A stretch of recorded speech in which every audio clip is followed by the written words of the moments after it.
So it's common to see knockoff versions of games that try to capitalize off the success of well-established titles. Pac-Man saw a lot of bootlegs that were ROM hacks of the original. Nintendo and Atari also had bootleggers make unauthorized versions of their games. And then there's Universal, who made numerous knockoff games of their own. But how were they able to avoid lawsuits when other companies were getting in trouble? And were Universal's games just shameless ripoffs, or did the company actually make some good games? Well, let's take a look.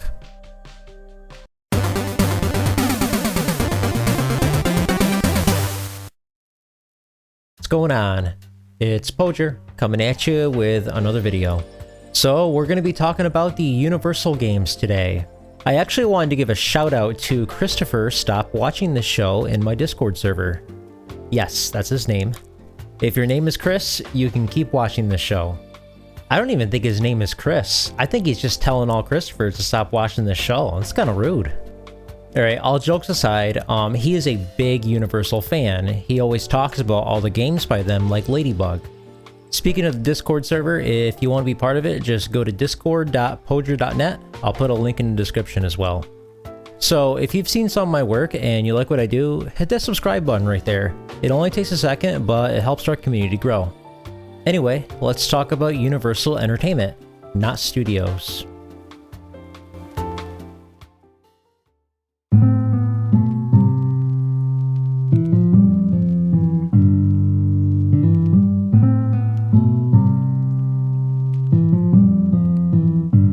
With the success of some early arcade titles in the late 70s and early 80s, there were some bootleg games that tried to mooch off of them. These were ROM hacks that made modifications to the levels and graphics. For example, Pac-Man had numerous bootleg versions like Hangly-Man and Piranha. Obviously, these are unauthorized versions that were not approved by Namco, and they would actually come after some of these companies. Even the game Ms. Pac-Man was originally a bootleg by GCC. Speaking of GCC, they were making money creating bootleg versions of classic arcade titles. Their first bootleg was a hack of Missile Command. It was the exact same game, but much harder. Atari didn't approve this game, so when they took notice of GCC's unauthorized version, they took them to court. Because of their legal issues with Atari, GCC would end up working with Namco and Midway on releasing Ms. Pac-Man rather than publishing their bootleg behind their backs like they originally wanted. Another game that received pirates was Donkey Kong. The company Falcon originally received approval from Nintendo to create Crazy Kong. This was similar to the original game, but much more difficult, and there were some sound and graphical changes as well. While Nintendo originally approved this game, Falcon got cocky and released this game in more regions than they were supposed to. Crazy Kong would spawn even more pirates of the game since Crazy Kong was easier to hack than the original Donkey Kong. So in most of these cases, the original developers would take notice of their games being stolen without permission, and they would go after the companies that made them.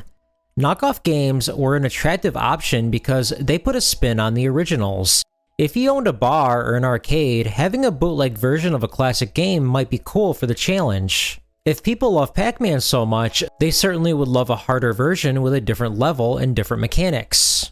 But since they're illegal versions, the companies creating these bootleg games run the risk of being sued. So if you don't want to get in trouble, what do you do if you want to piggyback off a different game's success? Well, the company Universal had the answer.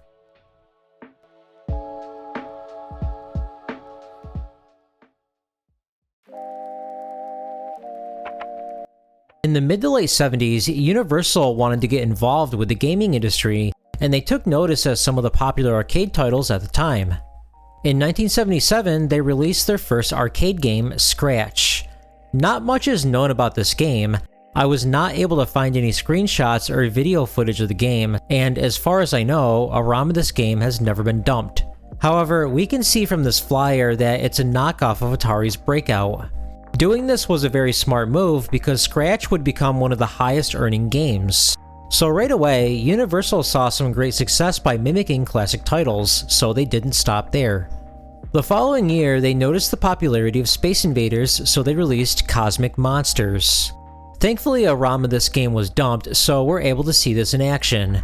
Right away, it looks like the exact same game with small graphical changes. Like with the original, there's enemies that make their way to the bottom, and you have defense bunkers that keep you safe against enemy fire. Not much to say about this game. Universal clearly piggybacked off the success of Space Invaders, and it worked. Similar to Scratch the year prior, it became one of the highest earning games in Japan.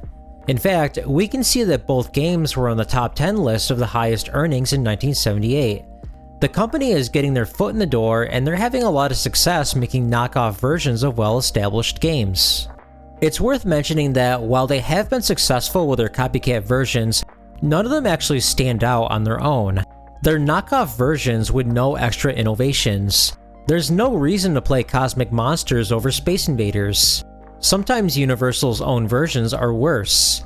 In the case of Cosmic Alien, the game doesn't look near as good, and the gameplay is a lot less forgiving than the title it's trying to copy, Galaga.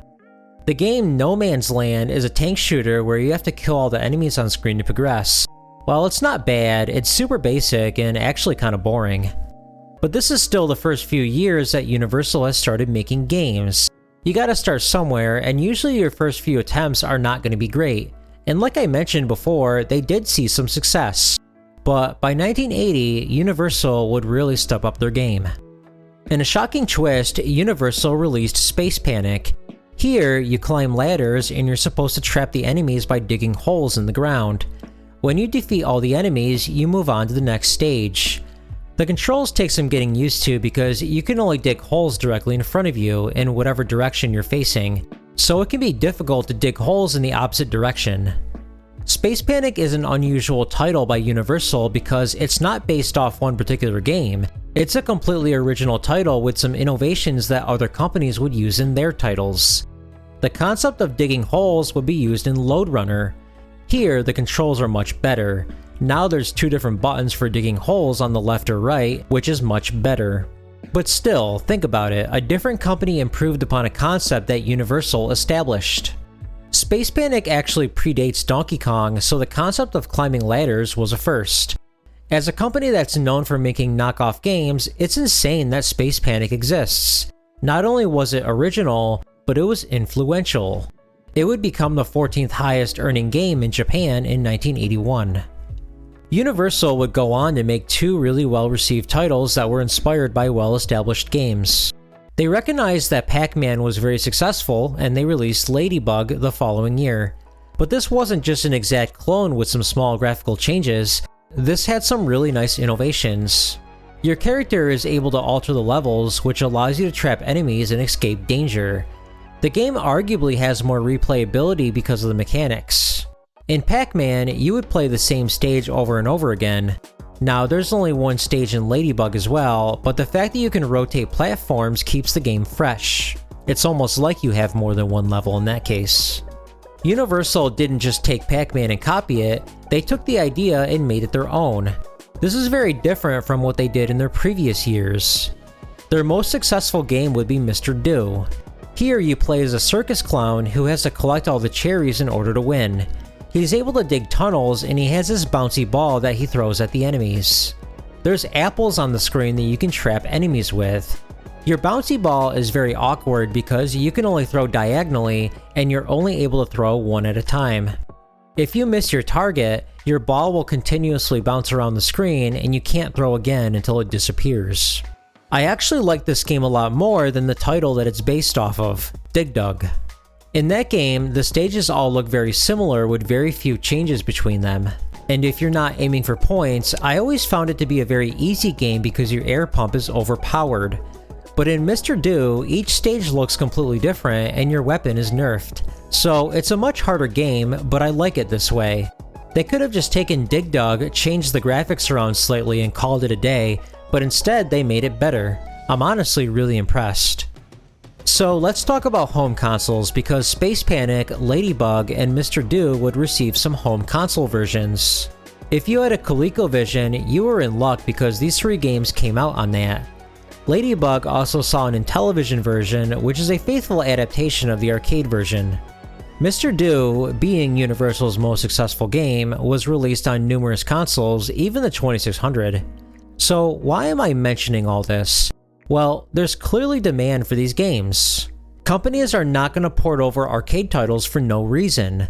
They're going to focus on games that people want to play. So it's huge for Universal that people love their games enough to have home console ports. Now, here's the really big question.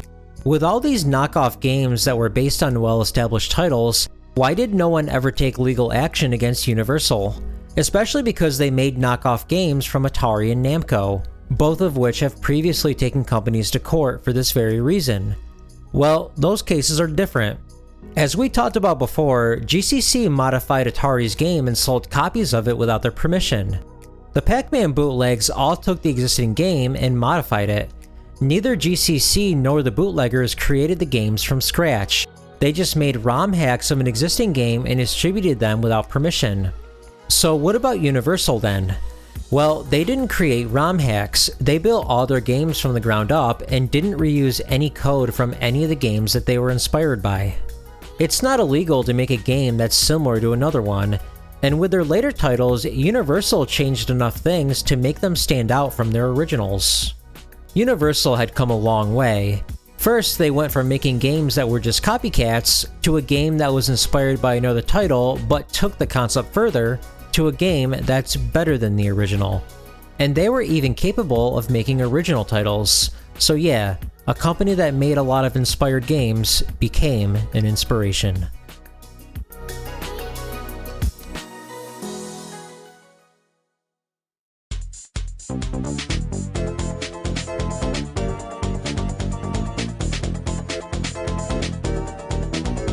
Hey, I just wanted to thank you so much for watching this video. If you made it this far, hit that like button. If you enjoy this type of content, hit the subscribe button for more content. Both of these things really help the channel grow. If you have anything to share, feel free to leave a comment. I read every single comment on this channel, and I'm pretty good at replying back. Anyway, have a good one.